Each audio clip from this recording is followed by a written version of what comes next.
Aujourd'hui, je voulais prendre quelques minutes pour te parler de mon expérience.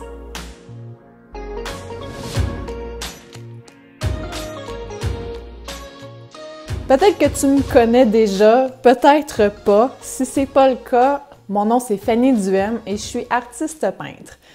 Je vends mes œuvres depuis une bonne dizaine d'années. Avant ça, j'ai toujours peint depuis la jeunesse. C'est vraiment une passion pour moi, mais c'est vraiment depuis environ 10 ans que j'ai commencé à vendre mes créations. Donc là, on parle de vendre à d'autres personnes que la famille ou les amis. Puis en tant qu'artiste peintre, comme pas mal tous les artistes, c'est sûr que c'est tout le monde qui passe par là. On passe par toutes les étapes, toutes les difficultés. On apprend tout par nous-mêmes la plupart du temps. Donc, c'est sûr qu'il y a certains artistes qui vont avoir suivi un cours d'art au cégep, à l'université ou quelques petits cours par-ci, par-là pour vraiment pratiquer la technique. Mais dans le fond, c'est que j'ai passé par moi-même, donc je suis autodidacte. J'ai passé par toutes les étapes d'apprentissage pour développer mon art par moi-même. Jusqu'à temps d'en vivre à temps plein maintenant, donc de vivre de ma passion. Et je peux te le dire, j'ai rushé par bout en bon québécois. J'ai passé par toutes les gammes d'émotions, donc je me suis vraiment découragée par bout et d'autres fois, j'étais carrément en feu, ça allait super bien mes affaires, puis la motivation était dans le tapis, comme on peut dire.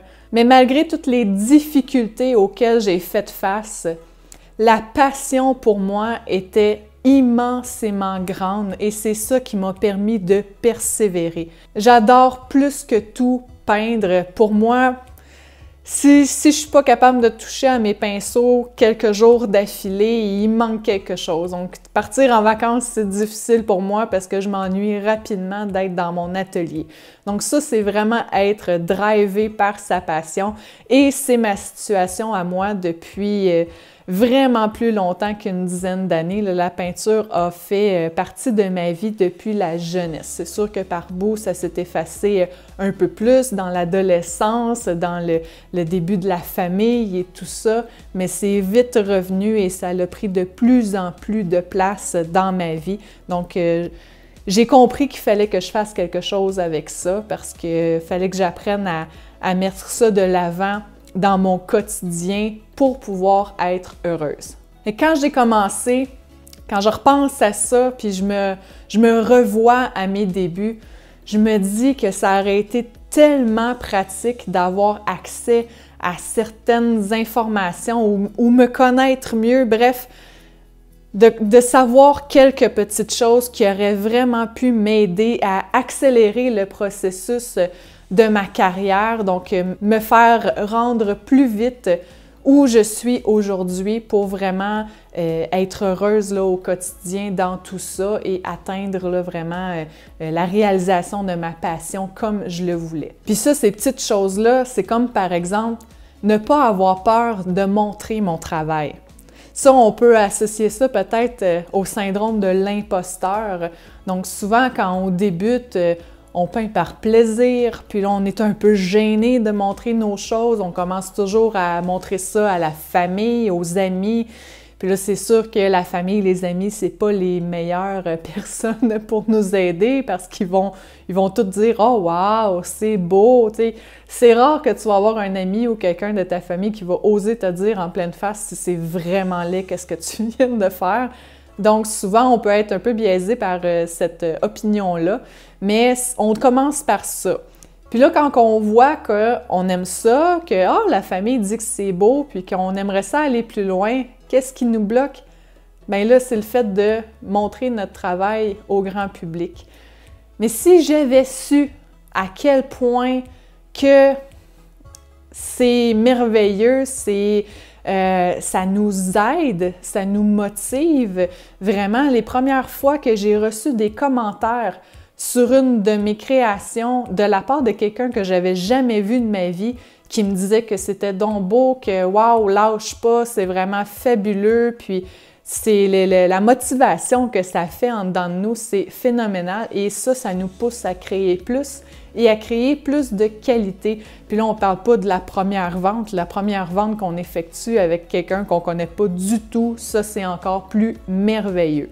Mais si j'avais pu savoir que ça allait m'apporter ça, j'aurais osé bien avant montrer mes créations au grand public, donc à des personnes que je connais pas du tout. Ça m'aurait fait progresser vraiment plus rapidement. Une autre chose que j'ai pas fait, puis que j'aurais vraiment aimé me faire dire qu'il fallait que je le fasse, c'est de prendre le temps de réfléchir à ce que je voulais vraiment faire. Tu sais, souvent, on voit que, bon, il y a des artistes qui débutent, ben là, moi, je vois ça maintenant, là, qui essayent tout.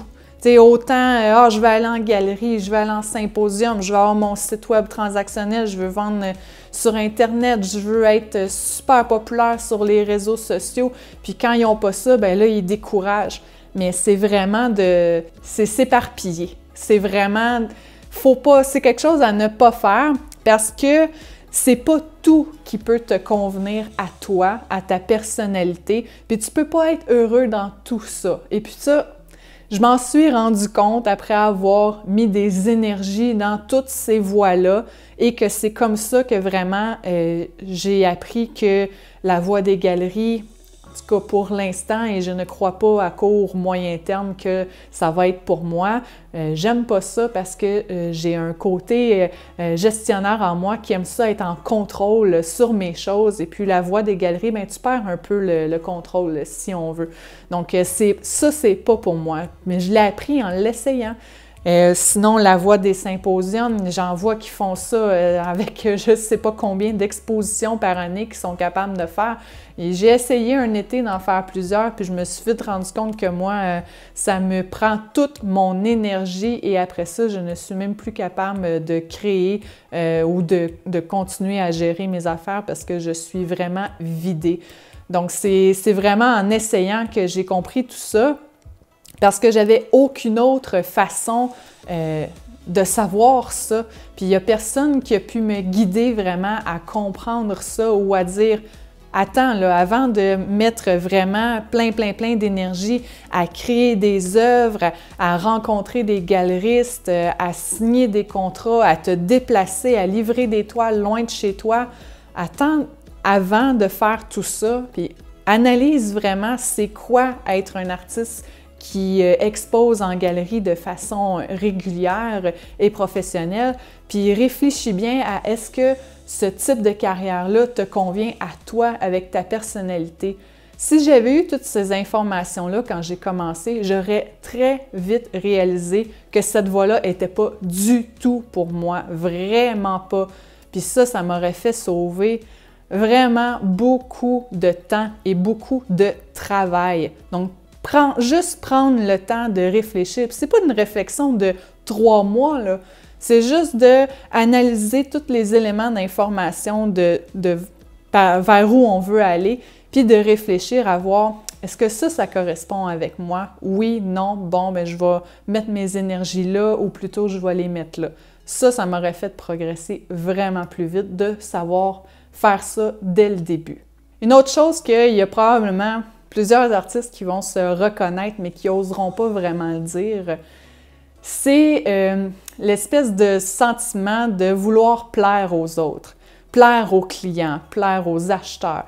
Donc, de créer dans le but de vendre et non pas créer parce que j'aime ce que je fais. Pour t'expliquer un peu, c'est qu'à un moment donné, ouais, c'est pas mal à mes débuts. J'avais fait mon premier cheval et moi, les chevaux, ça me passionne. Et puis là, wow, l'interaction, elle avait été vraiment super. Donc, j'en ai fait un deuxième, puis un troisième, puis un quatrième. Puis, au travers de tout ça, ben, je faisais d'autres animaux parce que moi, c'est tout le règne animal que j'aime peindre. Mais les chevaux particulièrement, ça avait une certaine popularité. Donc, à un moment donné, je me suis dit, bon, ben les chevaux, c'est super populaire, je vais devenir peintre équestre. Et puis là, je me suis concentrée pendant plusieurs mois, presque 1 an, à travailler seulement des toiles équestres, donc avec des chevaux dessus.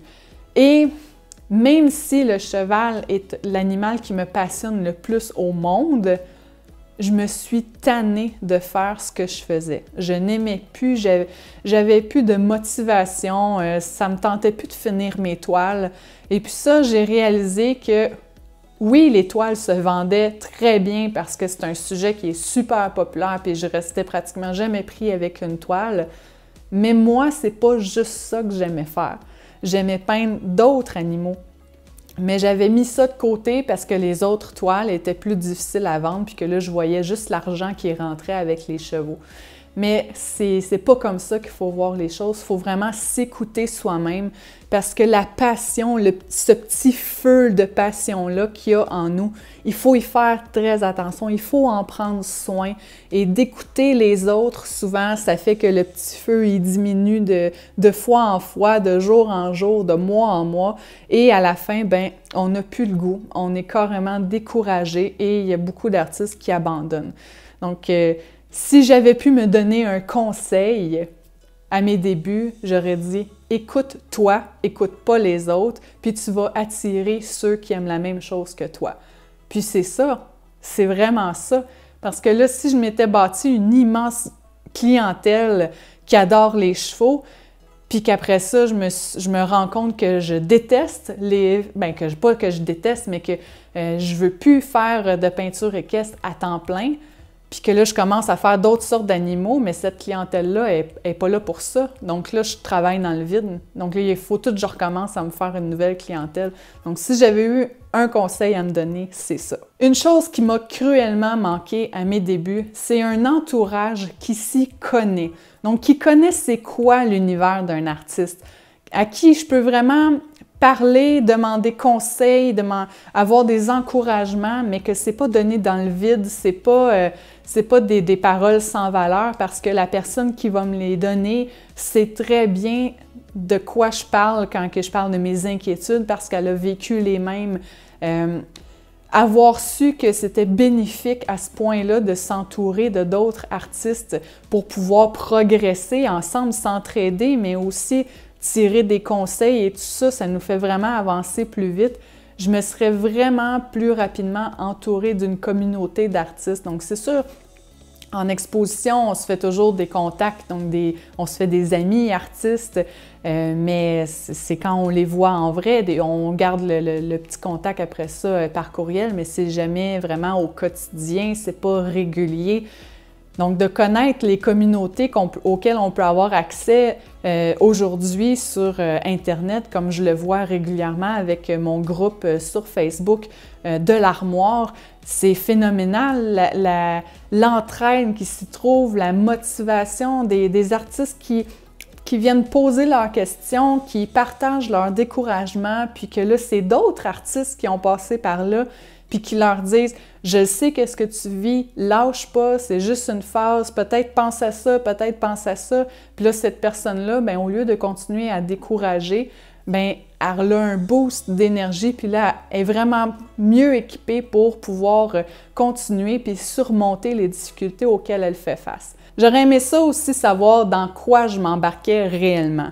Vivre de son art, ça peut paraître un peu vaste comme rêve, puis on s'imagine « Ah, c'est le fun, je vais peindre toute la journée avec mes pinceaux dans mon atelier, avec mon café, je vais rester en pyjama, ça va être le fun. » Mais tu réalises assez vite, quand vraiment tu as l'objectif de vouloir vivre de ton art, tu réalises assez vite que c'est vraiment pas juste du temps dans ton atelier, qu'il y a énormément de temps à mettre sur la gestion, la promotion et tout ça. Puis ça, j'aurais aimé le savoir avant parce que je me serais pas fait de fausses idées et j'aurais probablement trouvé ça bien moins compliqué au début en sachant vraiment que j'allais devoir passer par là. Puis ça aussi, c'est une autre affaire qui fait en sorte que beaucoup d'artistes abandonnent, c'est quand ils réalisent qu'ils ont tout ça à faire, mais qu'eux s'imaginaient qu'ils allaient juste avoir à peindre jour après jour. Donc là, le découragement ressort et puis c'est ça qui fait que beaucoup abandonnent. Donc de savoir vraiment à quoi m'attendre si je voulais vivre de ma passion, ça m'aurait grandement aidé à mieux accepter la situation et mieux performer là-dedans à mes débuts. J'aurais donc aimé ça, avoir accès à du soutien, à de l'aide, à de la formation. Oui, il y en avait sur le marché, si on recule là, quelques années, on pouvait trouver des réponses à nos questions, mais des petites brides d'informations par-ci, par-là qu'on recollait ensemble, puis là, il fallait tester des affaires, puis ça marchait pas, puis on se décourageait. Fait que comment augmenter sa visibilité quand on est artiste, c'est quelque chose que personne n'était capable de vraiment donner. Tout le monde voulait un peu garder l'information pour soi de ce que j'ai observé à mes débuts. Donc, il n'y avait pas beaucoup d'échanges. J'aurais vraiment aimé avoir accès à ça. Ça m'aurait aidé vraiment beaucoup à progresser. La grosse affaire, c'est j'aurais aimé vraiment être capable au début de ne pas me comparer aux autres. Ça, c'est un réflexe que tout le monde a, et pas juste dans le domaine artistique, c'est dans n'importe quoi. On se compare toujours aux autres, puis là, souvent, ben, ça fait en sorte qu'on se trouve moins bon, puis qu'on se décourage et tout ça. Puis, on se compare souvent à des personnes que c'est même pas comparable. Donc, souvent, on va voir un artiste qui réussit vraiment beaucoup, puis là, wow, qu'est-ce qu'il est capable de faire? Puis moi, mon Dieu, je suis pas capable de faire ça. Mais premièrement, cette personne-là, elle a peut-être pas d'enfant. Toi, t'en as. Peut-être qu'elle est célibataire. Toi, t'es en couple. Peut-être que, je sais pas, moi, elle a un agent qui l'aide à percer comme ça. Puis toi, ben tu dois tout faire par toi-même. Donc, ça prend tout vraiment beaucoup de temps. Donc, c'est des fois, on le sait pas, puis on fait juste se fier à ce qu'on voit en surface, puis on se compare à ça, puis c'est vraiment une grosse source de découragement. Donc, j'aurais vraiment aimé ça, être capable de ne pas regarder ce que les autres font et me concentrer vraiment sur ce que j'aime et à travailler sur mes choses au lieu de tout le temps me rabaisser en regardant le succès des autres. J'aurais aimé ça connaître plus tôt l'entrepreneur en moi. J'ai découvert vraiment plus tard, donc ça fait quelques années, ça fait moins de 5 ans que j'ai découvert que j'aime vraiment tout ce qui est le développement, travailler le marketing, la gestion et tout ça, la planification, c'est quelque chose que j'adore parce que j'ai découvert juste tard que ça prenait ça pour faire grandir ta carrière. Mais si j'avais su ça avant puis que j'avais découvert cette partie-là de moi avant, c'est évident que je serais vraiment plus loin aujourd'hui que ce que je suis maintenant. Puis ça, c'est encore une fois, c'est une manque d'information qu'il y a aux artistes qui débutent, qui ne savent pas qu'ils doivent développer ces petits côtés entrepreneurs-là en eux pour être capables de gérer, promouvoir leur carrière. C'est vraiment important. Là, on va parler d'une chose qui touche pas mal d'artistes qui débutent aussi, parce que c'est pas mal, généralement, une catégorie d'âge qui vont décider ou avoir le rêve de vivre de notre art. Et puis, cette catégorie d'âge-là, bien souvent, on est en début, on a une belle petite famille, donc des enfants en bas âge, on a une maison, un conjoint, tout ça. Et puis là, on décide que, bien, j'aimerais ça vivre de ma passion. Comment on fait pour gérer tout ça? Gérer les enfants, l'école, la maison, s'occuper de la maison, les sorties familiales, le boulot, parce que la plupart, on travaille à temps plein quand on décide de vouloir se lancer vraiment dans l'art. Puis là, il faut trouver dans tout ça du temps pour peindre, du temps pour se promouvoir. Il faut être capable de s'organiser, il faut être capable de planifier. Et il faut surtout comprendre qu'on a des concessions à faire si c'est réellement ça qu'on veut atteindre. Puis ça, c'est pas tout le monde qui comprend ça, puis c'est pas tout le monde qui est prêt à faire ces concessions-là pour atteindre leur rêve qui voudraient vivre de leur art. Si j'avais pu plus tôt savoir vraiment comment m'organiser, me structurer, puis justement savoir qu'est-ce qu'il fallait que je coupe pour me libérer du temps, ça m'aurait vraiment aidé. Et ça, c'est quelque chose que je travaille encore à tous les jours parce qu'il y a toujours moyen de s'améliorer dans la gestion, la structure de nos choses. On apprend des trucs qui ne fonctionnent pas, d'autres qui fonctionnent mieux. Donc, on améliore continuellement notre façon de faire. Puis la chose, vous allez trouver ça drôle peut-être, j'aurais aimé ça débuter l'armoire plus tôt que ce que j'ai fait parce que le besoin est criant. La preuve, c'est que j'en ai eu tellement besoin. Si l'armoire avait été là quand j'ai débuté, ça n'aurait rien à voir la carrière que j'ai aujourd'hui avec où j'aurais pu être. Donc, si je pouvais retourner en arrière, l'armoire, je l'aurais vraiment commencé vraiment plus tôt que ça. Là, aujourd'hui, j'ai pas mal mis ma carrière personnelle de côté parce que je me consacre vraiment à ça, parce que je le vois que la demande, le besoin des artistes est là. Puis c'est sûr, dernièrement, je vois qu'il y a certaines personnes aussi qui commencent à offrir leur aide aux artistes et c'est merveilleux parce que, voilà une couple d'années avant que je parte l'armoire, il y avait pratiquement rien de ça. Ce qui me tient à cœur, et ça, ceux qui me suivent déjà avec l'armoire le savent, c'est de rester authentique, d'enseigner ce que j'ai essayé, donc vraiment parler de choses que je connais, que j'ai expérimentées, donc de vraiment partager mon expérience personnelle et non pas juste des choses que je peux lire sur Internet. Donc, vous savez vraiment que dont je vous parle, c'est que je l'ai expérimenté, je l'ai testé, donc je sais oui ou non si c'est vrai que ça fonctionne pas. Puis s'il y a des choses que je veux enseigner mais que je ne maîtrise pas, que je ne connais pas, ben je vais chercher de l'aide de quelqu'un qui est professionnel dans ce domaine-là. Et ça, si c'est quelque chose qui te parle, le côté authentique, partage d'expériences, partage de trucs et astuces, je t'invite vraiment à suivre l'armoire sur Facebook, donc la page Facebook de l'armoire, où je partage vraiment des trucs, des astuces, de la motivation. Je fais même des formations en direct sur la page pour vraiment partager tous les trucs que j'ai appris puis vous aider là où moi j'ai pas eu d'aide quand j'ai débuté. Puis je suis aussi très présente pour répondre aux questions. Ça me tient vraiment à cœur et ça me fait énormément plaisir. Alors je te dis à bientôt et n'oublie pas, tu as tout en main pour devenir l'artiste de tes rêves.